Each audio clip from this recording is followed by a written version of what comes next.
시편 51편 10절에서 15절 말씀을 제가 대신 봉독해 올리겠습니다.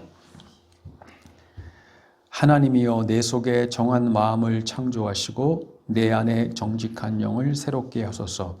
나를 주 앞에서 쫓아내지 마시며 주의 성령을 내게서 거두지 마소서. 주의 구원의 즐거움을 내게 회복시켜 주시고 자원하는 심령을 주사 나를 붙드소서. 그리하면 내가 범죄자에게 주의 도를 가르치리니 죄인들이 주께 돌아오리이다. 하나님이여 나의 구원의 하나님이여 피 흘린 죄에서 나를 건지소서. 내 혀가 주의 의를 높이 노래하리이다. 주여 내 입술을 열어 주소서. 내 입이 주를 찬송하여 전파하리이다. 아멘. 우리 신앙의 궁극적 목적은 무엇이라 그랬어요? 우리 인생이 언젠가 하나님 앞에 서는 것. 그것은 우리 신앙인만 하나님 앞에 서는 것이 아니라 모든 인생이 결국 하나님 앞에 여러분 그 하나님을 마주하게 될 겁니다. 얼굴과 얼굴을 맞대고 그 하나님의 존존에 서는 것을 여러분 인생은 회피할 수가 없습니다. 반드시 모든 인생은 하나님 앞에 서게 된다는 것. 그러면 문제는 어떻게 그 하나님 앞에 설 것인가? 즉 어떻게 하나님 앞에 설 것인가라는 그 문제, 이것이 우리 인생의 진정한 문제인데, 즉 어떻게 하나님과의 바른 관계를 가지고 하나님 앞에 설 수 있을 것인가? 우리가 하나님 앞에 바른 관계가 정립되지 않으면, 하나님과의 바른 관계가 되어 있지 않으면 인생은 하나님 앞에 설 수가 없는 것이에요. 그래서 우리가 지난 시간에 본 것처럼 우리가 그 하나님의 구원을 우리에게 이루어 주실 때 그 여러 단계가 있는데, 그 맨 처음 그 하나님을 만날 때, 하나님의 구원이 우리에게 임할 때 일어나는 맨 처음 단계는 뭐라고 그랬어요? 그것은 바로 하나님에 대한 자각을 가지게 된다는 거예요. 하나님에 대한 자각을 가지게 되고, 그리고 그 하나님 앞에 설 때 바로 자신에 대한 그 자각, 죄에 대한 자각을 가지게 되는 거예요. 그래서 그 전까지는 자신에게 하나님과 관련해서 무엇이 잘못되어 있는가를 전혀 문제의식을 가지지 않았던 사람이 하나님의 구원이 어느 순간에 그 사람에게 일어날 때 그 사람에게 일어난 자각은 무엇이에요? 그것은 바로 자신이 하나님 앞에 서기에 합당치 않은 사람이라는 이 자각을, 이 의식을 어느 순간에 가지게 되는 것이에요. 여러분, 그래서 오늘 다윗은 시편 51편 1절에 뭐라고 고백하고 있습니까? 하나님이여 주의 인자를 따라 내게 은혜를 베푸시며 주의 많은 긍휼을 따라 내 죄악을 지워 주소서라고 이 시편 51편을 그 참회를 시작하고 있습니다. 여기에 두 가지 중요한 단어가 있는데, 첫 번째는 주의 무엇을 따라? 주의 인자를 따라 내게 은혜를 베푸시며, 두 번째 중요한 단어는 주의 많은 무엇을 따라? 긍휼을 따라. 인자와 긍휼. 이 인자라고 번역된 이 히브리어는 헤세드. 이 헤세드가 바로 여기 주의 인자로 번역되는데, 사실은 이 헤세드는 이 번역하기가 참 어려운 단어입니다. 어렵다는 건 이 본뜻이 다 전달되지가 않아요. 그래서 인자라도 번역하고 사랑이라도 번역하는데, 아마 사랑이 더 가까운데, 근데 이 헤세드는 뭐 영어에는 여러 가지 번역이 있지만 뭐 실패하지 않는 사랑 이렇게 번역도 하고 뭐 여러 있지만, 그러나 이 헤세드가 담은 이 히브리어적 의미는 이것은 바로 언약적 사랑입니다. 한번 따라 볼까요? 언약적 사랑. 여러분, 하나님이 구약에 보면 하나님 우리와 언약을 맺으시고, 그리고 그 하나님의 백성과 언약을 맺으세요. 이 언약적 사랑이 헤세드인데, 이 말은 무슨 말이냐면 하나님이 우리를 사랑하시는데 하나님이 우리의 행한 것을 보고 사랑하는 것이 아니라 하나님이 우리를 사랑하시기로 뭐 하셨다는 거예요? 언약하셨다는 것이에요. 그러니까 우리가 좋아서 우리의 행실이 옳아서 사랑한 것이 아니라 하나님 우리를 왜 사랑하신다고요? 하나님이 우리를 사랑하시기로 뭐 하셨기 때문에? 언약했기 때문에. 이게 하나님의 언약이에요. 언약. 약속이. 이 성경에서 언약이라는 것은 대단히 중요합니다. 그래서 이걸 언약신학이라고 그러는데요. 우리가 나중에 이제 주일 오후에 성경 공부할 때 이 모든 걸 다 다룰 거예요. 다시 한번 예고하지만 우리 이제 앞으로 새 예배당 들어가면 주일 오후 우리 성경 공부인데 꼭 빠지지 마시기 바랍니다. 여러분에게 엄청난 손해가 있으리라고 생각합니다. 그래서 하나님은 구약에서 그 하나님의 백성과 언약을 맺었는데 언약은 깨면 돼요, 안 돼요? 안 돼요. 그래서 하나님과 이스라엘 백성이 나는 너의 하나님이 되고 그리고 우리는 하나님의 백성이 되겠습니다라고 이 언약을 맺었는데 결국 그 언약을 누가 깨게 되나요? 그렇죠. 이스라엘이 그 구약의 그 성경 구약의 역사는 뭐냐? 구약의 역사는 끊임없이 그 하나님의 언약과 계약을 파기하는 하나님의 백성들의 이야기가 바로 구약 성경이에요. 그럼 언약을 깨트리면 어떻게 돼요? 여러분 계약을 맺었다가 계약을 깨트리면 어떻게 됩니까? 계약을 깨트린 사람들에게 그 페널티와 위약금을 그쵸 어떤 제재를 가하게 되죠. 예. 그래서 우리가 하나님과의 그 언약을 맺었는데 언약을 깨트렸어요. 언약을 파기했어요. 그래서 그 파기한 자에게 그 파기한 대가를 치러야 되는데 신약에 와서 그 언약은 누가 깨트렸는데? 우리가 깨트렸는데 그 언약을 깨트린 그 벌을 누가 받아요? 예수님이 그 언약을 깨트린 그 파기한 그 대가를 십자가에서 어디에서? 십자가에서 예수님이 그 언약을 계약을 깨트린 그 위약금 엄청난 값비싼 예수 그리스도의 보혈로 그 지불하셔서 그래서 우리가 하나님의 자녀로 받아들여지고 여전히 하나님의 백성으로 우리가 구원받는 일이 있게 된 거예요. 이처럼 언약은 굉장히 중요해요. 근데 이 헤세드가 뭐냐? 바로 하나님의 언약적 무엇이다? 사랑이다. 하나님의 언약적 사랑으로 우리를 헤세드 하셨다라는.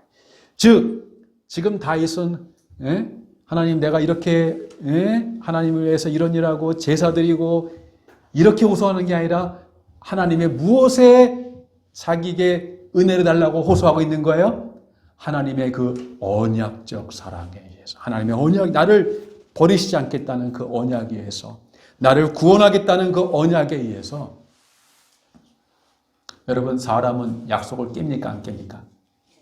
내가 잘할게 이제부터 정말 잘할게 정말이라는 말이 들어가면 좀 무심해 봐야 돼.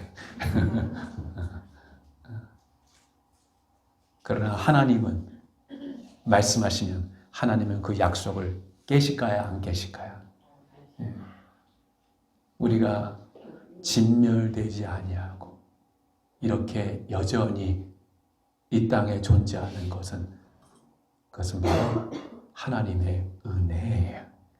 하나님의 은혜에 대해 우리를 버리지 않고 우리를 끝까지 사랑하시겠다는 그 하나님의 언약, 약속이 우리를 이렇게 진멸되지 아니하고 이렇게 우리가 존재하게 되는 바로 이유인 것입니다. 두 번째 중요한 건 뭐냐면 하나님의 주의 인자를 따라 내게 은혜를 베푸시면 주의 많은 국률을 따라 이 국률이라는 말은 그 히브리어의 라헴이라는 말인데요. 이 라헴이라는 말은 국률이라는 말도 되고 또는 이 히브리어적인 개념으로는 이 뭐랄까요? 이 배 또는 우리로 말하면 직역하면 장 이렇게 할 수 있는데 이건 굉장히 중요한데 히브리어의 개념에서 마음은 이 장에 있어요. 그래서 예수님께서 그 배에서 생수의 강이 흘러나리라 하는 것은 이제 그런 뜻인데요. 그런데 이 라햄이라는 말은 또 어떤 뜻이냐면 어머니의 자궁이라는 말이 있어요. 이게 바로 궁율이라는 말이에요. 재밌죠? 예, 바로 그 어머니의 자궁에서 그 아기를 품듯이 하나님 주의 궁율을 따라 바로 궁율을 따라 내 죄악을 도말하여 주소서. 헤세드 그리고 궁율 라햄 어머니의 자궁 어머니의 모태 그것으로 나를 하나님 궁율해 주시고 은혜를 주시고 그리고 내 죄악을 도말하소서. 여러분 왜 다윗은 지금 하나님의 자비와 인자 헤세드를 근거해서 하나님의 은혜를 구하고 있어요? 이것은 지금 다윗이 지금 어떠한 상태에 있다는 것을 우리에게 간접적으로 보여주고 있다는 것이에요. 지금 다윗의 인식과 상태는 자신은 하나님의 이 언약적 사랑 헤세드 그리고 하나님의 이 어머니의 그 아기를 품는 것 같은 이 궁유람 이것에 호소하지 않고는 즉 법과 정의에 호소할 수 없는 상태라는 것을 다윗은 바로 고백하고 있는 거예요. 즉 하나님의 인자와 긍휼에 호소하지 않고는 자기는 아무 소망이 없다는 거예요. 자신은 이 법과 정의에 하나님의 법과 정의에 호소할 자격이 없다는 것을 아는 거예요. 여러분 그 성경은 어떤 면에서 우리에게 하나의 그림을 보여주고 있는데 어떤 그림을 보여주냐면 우리 인생은 결국 하나님의 법정에 서게 될 것이라는 그림을 성경은 우리에게 보여주고 있어요. 그것을 가장 잘 보여주는 성경이 바로 로마서예요. 로마서도 언젠가 우리가 좀 다르게 되겠지만 로마서는 로마서를 여러분 읽을 때마다 뭘 상상하면 되냐면 하나의 이 하나님의 법정을 생각하시면 돼요.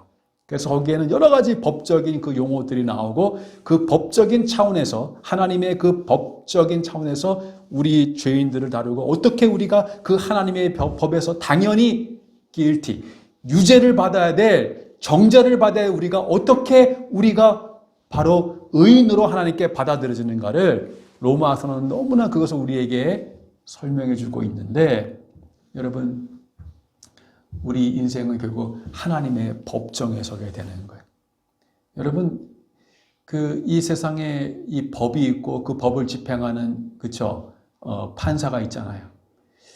여러분, 어떻게 아무리 판사라도 그 사람인데 사람이 한 사람에 대해서 그를 평생 감옥에 있어야 한다는 판결을 내릴 수 있고, 그리고 심지어 그 법을, 그 집행하는 사람이 어떻게 그 사람에게 사형을 언도할 수 있게 되겠습니까? 아무리 판사라도. 그렇죠? 여러분 그러나 이 법과 그 법을 집행하는 사법부는 모든 시대와 모든 나라에 존재하고 그리고 그 효력은 대단히 엄중합니다. 물론 이 세상의 법 집행에는 억울한 일도 있고 잘못된 판단도 많이 있습니다. 항상 정의가 시행되지 않아요. 그렇죠? 그래서 억울하게 나는 죄를 안 지었는데 억울하게 내가 그 유죄가 될 수도 있고 그리고 억울하게 사형 언도를 받고 사형 집행을 받는 사람도 여러분 적지 않아 있다는 거예요. 그래서 그 억울한 일을 최소화하기 위해서 우리 법은 3심 제도를 두고 그리고 피고인의 변호권을 충분히 보장해 주는 거 아니겠습니까? 그리고 모든 피고인은 유죄의 결정적인 증거가 나오기까지는 무죄 추정의 원칙에 의해서 다루어지게 되는 것입니다. 근데 거꾸로 또 죄가 없는 사람을 죄 있다고 그렇게 잘못 판단할 수도 있지만 거꾸로 죄가 거의 확실시되는 사람도 사실은 죄가 없어서가 아니라 그 죄를 입증할 뭐가 없기 때문에 증거가 없기 때문에 무죄로 선고받고 풀려나는 경우가 있어요. 그러니까 법에서 이 사람을 무죄다라는 것은 어떤 면에서 그 사람이 진짜 죄가 없는 건 아니에요. 법적인 의미에서 증거가 다만 없을 뿐이라는 것이. 이 역시 여러분 이 세상의 법 집행의 오류와 한계와 정의롭지 못함을 우리에게 보여주고 있는 거예요. 그럼에도 불구하고 이 세상의 법 집행이, 세상의 이 사법부의 이 제도가 오류가 있고 정의롭지 못하고 한계가 있음에도 불구하고 이 세상 모든 나라는 여전히 그쵸, 사법 제도와 법의 판단과 결정을 여전히 유지하고 있고, 그 법 판결에 따라 수많은 사람이 남은 생을 평생 감옥에서 생을 지내야 하고, 그리고 수많은 사람들이 사형을 언도받고 형 집행을 당하는 그러한 것들이 여전히 이루어지고 있다는 거예요. 사랑하는 여러분, 우리 모두는 하나님의 법정에 피고인의 자격으로 서게 될 것이고, 그때 우리의 남은 30년, 50년, 여러분 60년의 그 삶이 아니라 죽음 후에 영원의 운명을 결정하게 될 하나님의 심판 앞에 우리들이 언젠가 반드시 서게 될 날이 있게 된다는 거예요. 그리고 그렇죠. 세상의 법 판단은 그 판사의 잠깐 눈을 흐리게 하고 잘못 판단하게 할 수 있지만, 그러나 여러분, 우리 하나님 앞엔 그런 게 통해야 안 통해요? 성경은 우리 하나님의 눈을 뭐라고 표현해요? 따라합시다. 불꽃 같은 눈. 우리 하나님의 그 눈을 여러분, 우리 사람의 눈은요, 잘못될 수 있어요. 우리는 언제나 사람을 잘못 봐요. 그렇죠? 좋은 사람인 줄 알았는데 나중에 보니까 내가 잘못 봤어. 그런 경우 있어요, 없어요? 사람에게 속아서, 그렇죠? 좋은 사람인 줄 알았는데 보니까 그렇게 저렇게 좋은 사람이 없었는데 나중에 알고 보니까 내가 잘못 봤어요. 또 반대로 정말 진실한 사람인데, 그렇죠? 그 진실한 사람을 알아보지 못하는 그런 경우도 있어요, 없어요? 네, 있어요. 그러니까 정말 좋은 사람을 정말 알아보지 못하고, 그리고 반대로 믿지 못할 사람을 믿고, 우리의 눈은 잘못될 수 있다는 거예요. 그러나 그 하나님의 법정에 저와 여러분이, 그리고 모든 인생이 그 하나님의 법정에 서게 될 때 그것을 판단하시는 분은 누구라고요? 그 하나님. 무슨 눈으로? 불꽃 같은 눈으로. 그 하나님 앞에 숨길 수 없고, 가릴 수 없고, 피할 수 없고, 속일 수 없는 그 모든 것을 정의롭게, 공의롭게, 의롭게 판단하시는 하나님 앞에 모든 인생이 서게 된다는 것이, 여러분, 오늘 다윗이 고백하는 것이 그것이에요. 이전까지 한 번도 하나님과 나와의 관계 속에서 무엇이 잘못된 것인가를 생각하지 않고 온통 우리의 관심은, 다윗의 관심은 사람들이 나를 어떻게 생각할 것인가. 우리 인생은 너무 여기에 우리의 에너지와 관심은 너무 많이 쏟아요. 뭐요? 사람이 나를 어떻게 생각할 것인가. 사랑하는 여러분, 우리 좀 그렇게 살지 말아요. 응? 사람이 나를 어떻게 보는 게, 그게 뭐가 중요해요? 내가 하나님 앞에 진실하면 됐지. 응? 온통 사람이 나를 어떻게, 그 사람이 나에 대해서 어떻게 말하는가, 어떻게 생각하는가, 여기에 흔들리고. 죄송하지만 제가 예수님을 믿고, 그리고 청년 때, 고등학교 때 예수님을 믿는 거듭남을 체험했지만 그 복음의 진수를 제가 청년 때 경험했어요. 배웠어요. 말씀을 통해서. 그 복음이 제게 들어온 다음에 많은 것들을 제게 영향을 주고 변했지만, 그 중에 하나, 그게 뭐예요? 사람이 나를 어떻게 말하고 나에 대해서 어떻게 생각하는가, 이제 더 이상 그것에 흔들리지 않는 삶을, 사람이 내게 어떻게 생각하든지 그거에 관계없이 내가 하나님 앞에 옳다함을 여기는 거, 그거 붙들고 중심을 잡고 살아가는 거, 그거 복음을 통해 배웠어요. 난 여러분도 그렇게 살기를 원해요. 사람의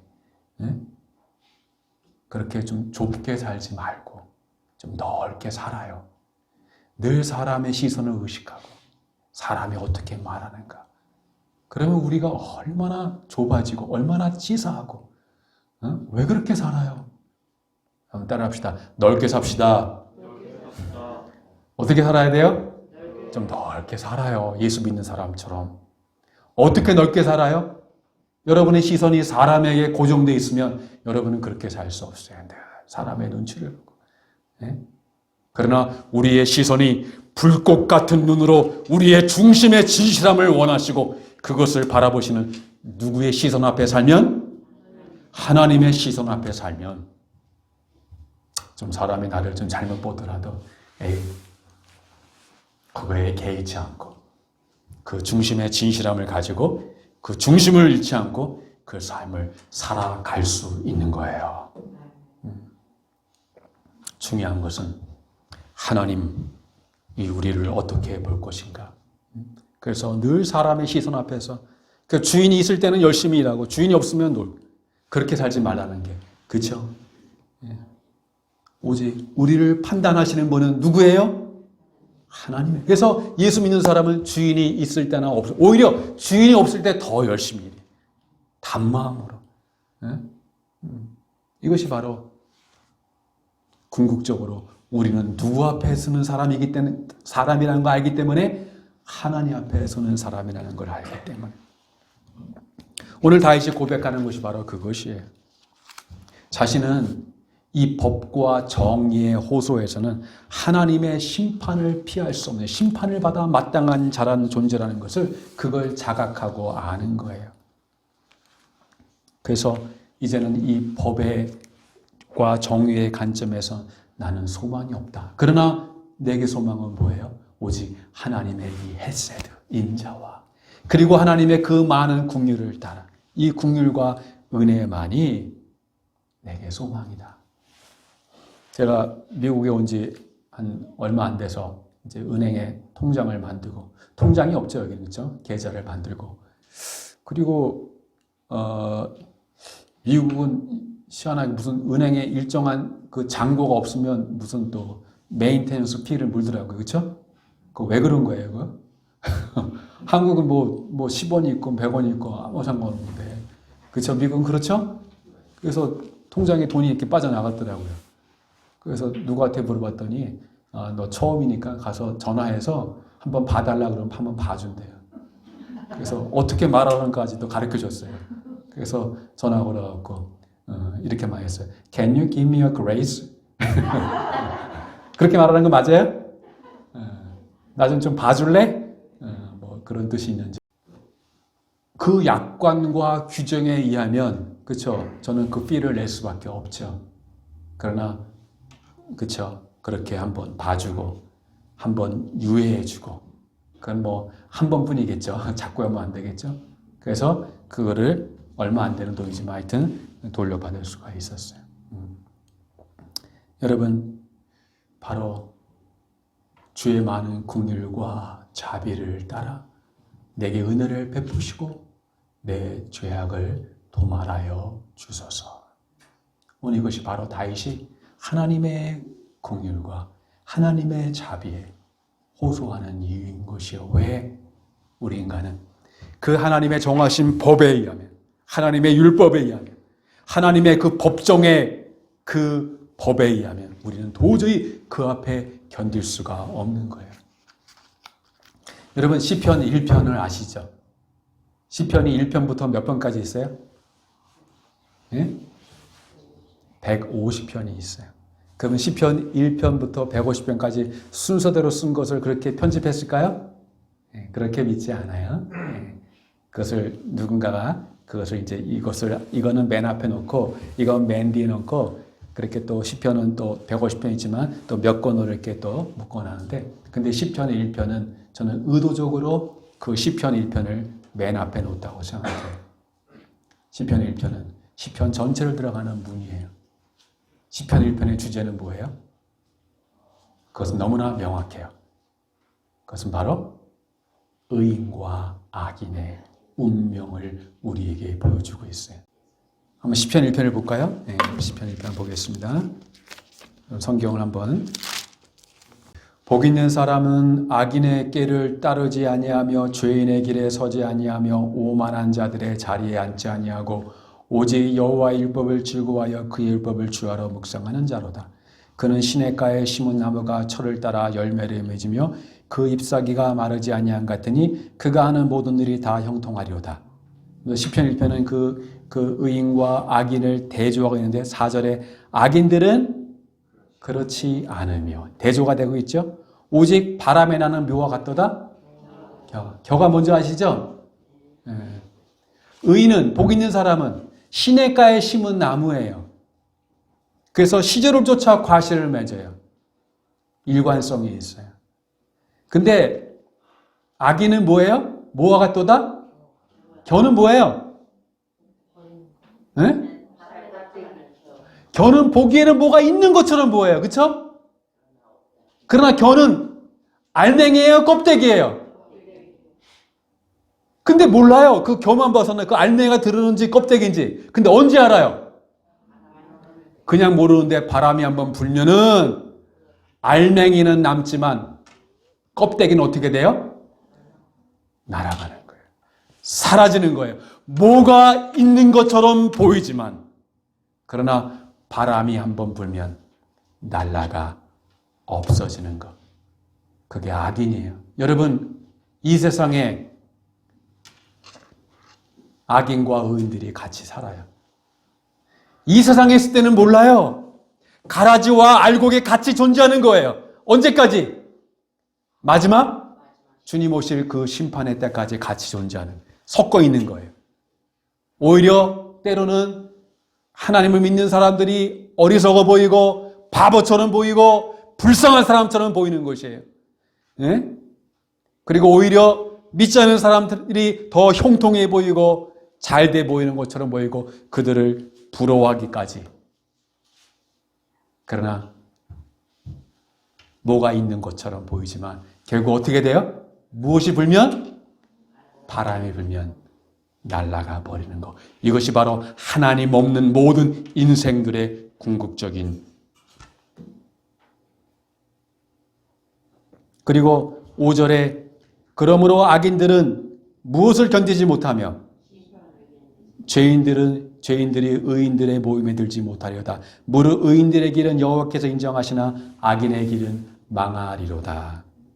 여러분, 악인들은 무엇을 견디지 못하며 그 시편 1편이 우리에게 주는 결론은 뭐냐면 악인은 무엇인가 있는 것처럼 보여요. 무엇인가 있는 것처럼 보이지만 그러나 결국 사라져 없어 버리는 것.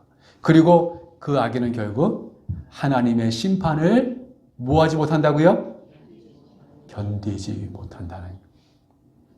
하나님의 심판을 견디지 못한다는 것. 이것이 바로 악인의 최후요, 하나님 없는 사람들의 최후라는 것이. 말씀을 정리하겠습니다.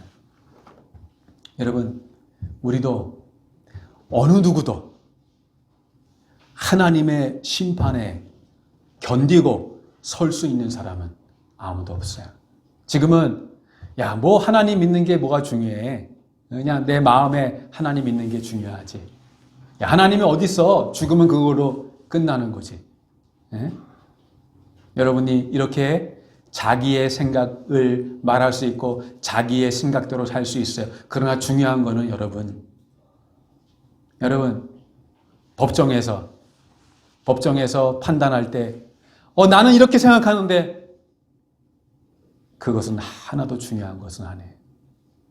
하나님의 마지막 심판대에서 정말 중요한 것은 내가 어떻게 생각하는가 중요한 것이 아니라 바로 하나님의 말씀이 우리 인생에 대해서 무엇이라고 말했는가. 여러분이 마지막 하나님의 심판 앞에 가서라도 여러분 지금 생각하는 여러분의 생각과 주장을 하나님 앞에서 말할 수 있다고 생각합니까? 그럼 그렇게 사셔요. 나는 하나님의 심판 앞에서도 내가 지금 생각하는 것, 믿음은 그렇게 중요한 게 아니야. 믿고 안 믿고가 중요한 게 아니야. 꼭 교회 다니는 게 중요한 게 아니야. 꼭 하나님 믿는 게 중요한 게 아니야. 그냥 내 마음에 하나님 믿는 게 중요한 거지. 그냥 내가 남에게 피해 안 주고 착하게 살면 되는 거지. 그게 내 마음의 천국이지. 실제로 천국과 지옥이 어디 있어? 정말 지옥이 있고 거기서 영원히 벌을 받아? 어떻게 사랑의 하나님이 그럴 수가 있어? 나는 그런 하나님이라면 난 안 믿을래. 여러분이 이런저런 여러분만의 생각을 가질 수가 있습니다. 그러나 여러분의 생각이 중요한 게 아니라는 것이. 그 하나님의 심판대 앞에 가서 우리는 그렇게 말할 수 있을까요? 여러분, 그 앞에 갈 때 여러분은 견디지를 못해요.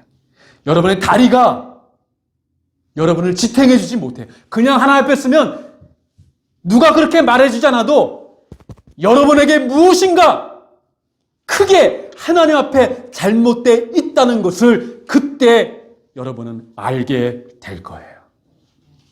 누가 가르쳐 주지 않아도. 무엇인가 하나님과 나와의 관계, 무엇인가 심각한, 그리고 내가 이제까지 생각했던 그 모든 것이 잘못되었다는 것을. 그리고 하나님의 어떤 특별한 조치가 이루어지지 않으면 나는 이 하나님의 심판을 나는 모면할 수 없다는 것을 알게 될 거예요. 근데 하나님이 은혜를 주셔서 그 자리에 가서 우리로 하여금 알게 하고 깨닫게 하는 것이 아니라 하나님의 심판대 앞에 가면요, 믿는 사람이나 믿지 않는 사람이나 무엇이 잘못되었다는 걸 다 알아요. 그러나 그때 깨달으면 늦어요. 하나님의 심판 앞에 서기 전에 하나님께서 우리에게 은혜를 주셔서 이 땅의 삶이 있을 때 우리에게 그것을, 오늘 다윗이 지난 1년 동안 이 나단이 찾아오기까지 늘 사람이 나를 어떻게 볼 것인가, 사람의 시선 속에서만 아무 문제 없다고 생각하고 여전히 그는 하나님께 번제를 드리고 그렇게 살아왔지만 나단이 오므로 인해서 비로소 그를 다시, 물론 그는 이전에도 하나님을 믿는 사람이었지만 그로 하여금 다시 하나님 앞에 서게 한 것이에요. 난 여러분에게 말씀을 드립니다. 여러분이 언젠가는 하나님 앞에 서게 되는데 그때가 하나님 앞에 서게 되는 처음이 되어서는 안 돼요. 그 마지막 하나님의 앞에, 심판 앞에 서기 전에 먼저 그 전에 여러분이 하나님 앞에 서게 되기를 바랍니다. 그 하나님 앞에 미리 선 자만이 그 마지막 최후의 하나님 앞에 서게 될 때 그 심판에서 우리를 건져내고 구원받게 될 줄로 믿습니다. 그렇죠?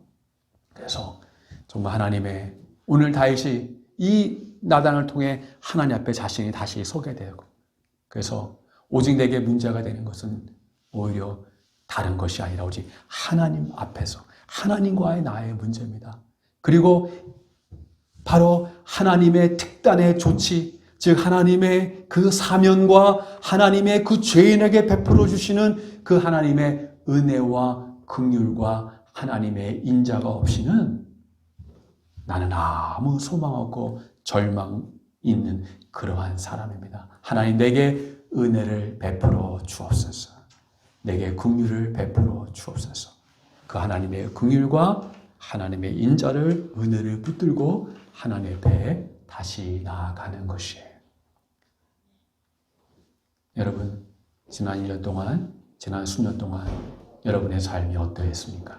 다시 하나님 앞에, 나는 하나님의 은혜를 이전에 받았어, 그걸로 끝나는 것이 아니라 다시 우리의 영을 하나님이 새롭게 하여 주시고 정직한 영을, 하나님의 성령을 부어주시고 우리의 굳어진 마음에, 돌같이 굳어진 마음을 주께서 상해하고 통회하는 마음을 허락하셔서 새로운 마음을 창조하여 주옵소서.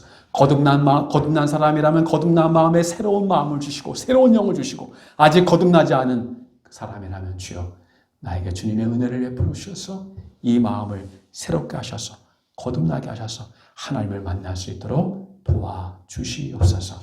그렇게 주님을 만나고 새로워지는 일이 여러분에게 있어지기를 주님의 이름으로 축복드립니다. 내 주의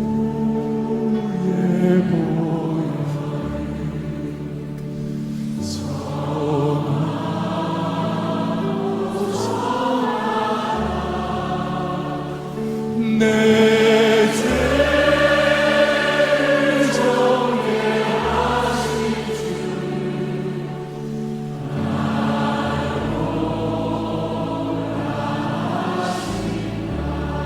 내가 주께로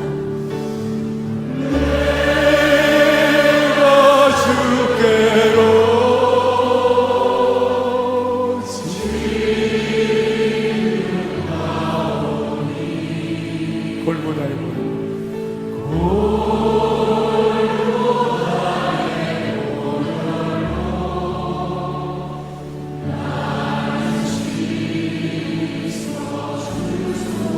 약하고 주에도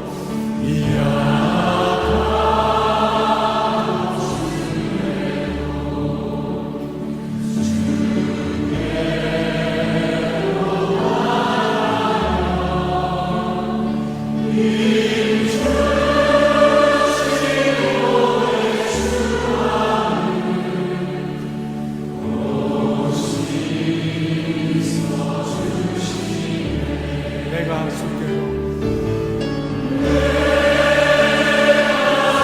지금 왔으니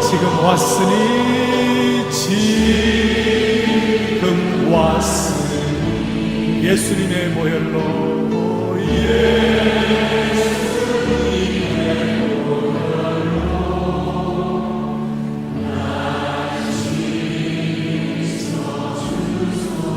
그 피가 마음속에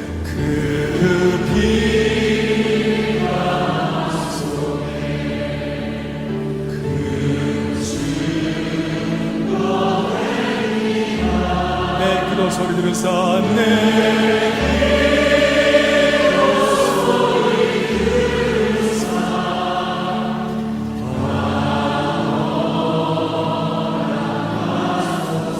내가 주께로 지금 왔으니